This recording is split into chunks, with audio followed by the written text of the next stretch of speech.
Chapter 32 The Worst Things to Say. If Paul didn't get him first, Virgil figured one of three things would happen. He would suffocate, starve, or die of thirst. He didn't know which was worse. Maybe all of them would happen. Maybe he wouldn't be able to breathe and his tummy would rumble until it made his heart stop and his throat would close up dry as a bone, and it would all happen at the same time. How much air was in an abandoned well anyway? Was there a limited supply? Would it eventually run out? Would Paul come back? An army of tears surged up from his gut. He squeezed his eyes shut to stop them from gushing out, then looked up, trying to see if there were ways for air to get inside. But it was completely dark. If light couldn't get in, how would air ever make it? "Doesn't matter much," said Virgil, "since I'm going to starve anyway." He fed Gulliver a dandelion. He couldn't see him, but he felt the tug of Gulliver's teeth against the stem and heard the faint munching as he chewed it down. "I'm sorry, Gulliver," said Virgil. "I got us into a big mess." What happened next was inevitable. It was bound to happen, even if Virgil didn't want it to. Honestly, it would happen to anyone. Virgil began to cry. The tears pushed up from somewhere deep in his belly, shifted into his throat, and then dribbled out like water from a leaky faucet. He tried desperately to stop them. He hated crying. He hated how it made his face wet and his eyes puffy and his throat hurt, but there was no stopping it. The tears came harder and with ferocity until the faucet wasn't just leaking, it was pouring, and Virgil had to catch his breath between sobs. Maybe he was being weak, or a baby, or a frightened turtle. So what, though? He was afraid. He was trapped in a pit without a friend in the world, and he was afraid. He'd heard once that before you die, you see your life flash before your eyes. He wasn't exactly dying just yet, but a few flashes came anyway. He thought of Lola. He thought of her hands and how they felt like paper. He thought of all her stories, how she'd complimented his fingers and said he should be a pianist, and how she taught him about Pa and the Stone Boy and the Sun Queen. Too bad she'd never told him a story about how to escape a well, and now she never would. He thought of his parents and brothers, the way they spoke in exclamation points and always teased him for being too shy, too quiet, and how they thought it was silly that he was afraid of the dark. He thought of how he used to imagine that he'd been floating in a river like Moses, and his mother just happened to find him. Maybe she picked him up and said, "What's this? A baby with no parents? I'll take him home straight away," speaking in exclamation points as usual. And then he went home with her, and everyone realized quickly that he didn't exactly fit in, but that was okay, because they loved him anyway. And he loved them too, of course, even if he didn't understand them, and now he never would. And he thought of Valencia. He wiped his snotty nose with the back of his hand, and then swiped them on his pants. Usually he wouldn't do such a thing, but the rules didn't matter now. He was suffocating in a land of lost opportunities where he should have talked to Valencia.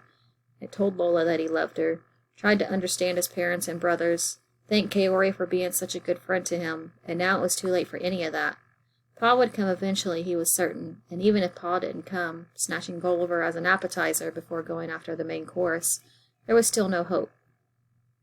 Virgil took big, heaving breaths. He cried until the faucet ran dry. How would anyone find him?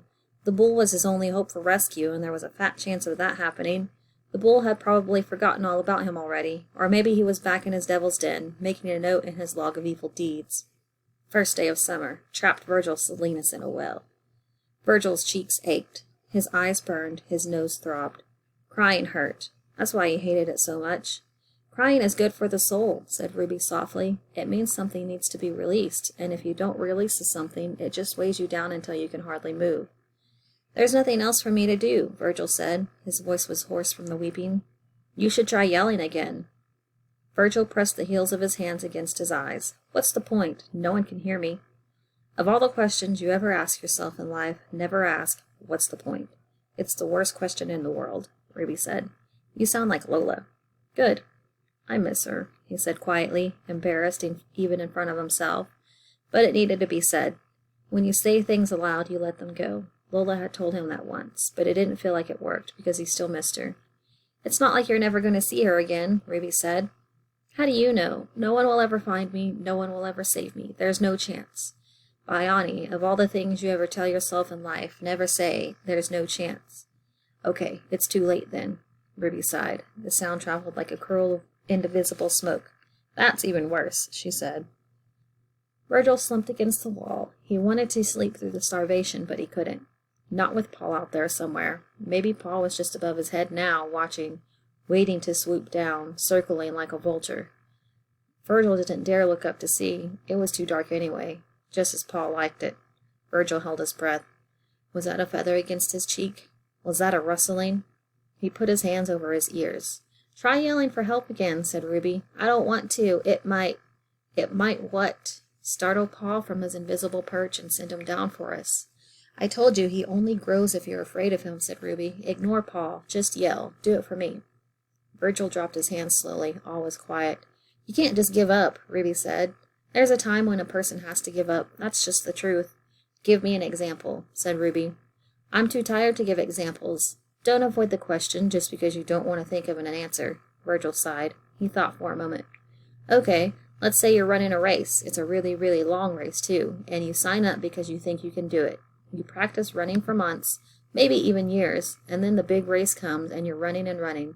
And suddenly, your legs are really tired and you're dehydrating and you can hardly breathe, and the finish line is still way down the road and stuff, but you just can't make it. You start throwing up or something. If you keep going, you know you'll drop dead, so you stop. And you sit on the side of the road so you don't die. You have to give up or else. That's a terrible example, said Ruby immediately. Virgil's eyebrows bunched together. He glared into the darkness. No, it's not. Yes, it is. What makes it a terrible example? Because the person in your story didn't give up. Giving up would have never been starting the race at all. Virgil sighed again. I want to sleep. Will you watch out for me?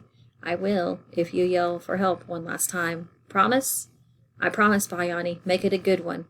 Virgil took a big, deep breath. He filled his chest with air, opened his mouth wide, and yelled until his voice gave out.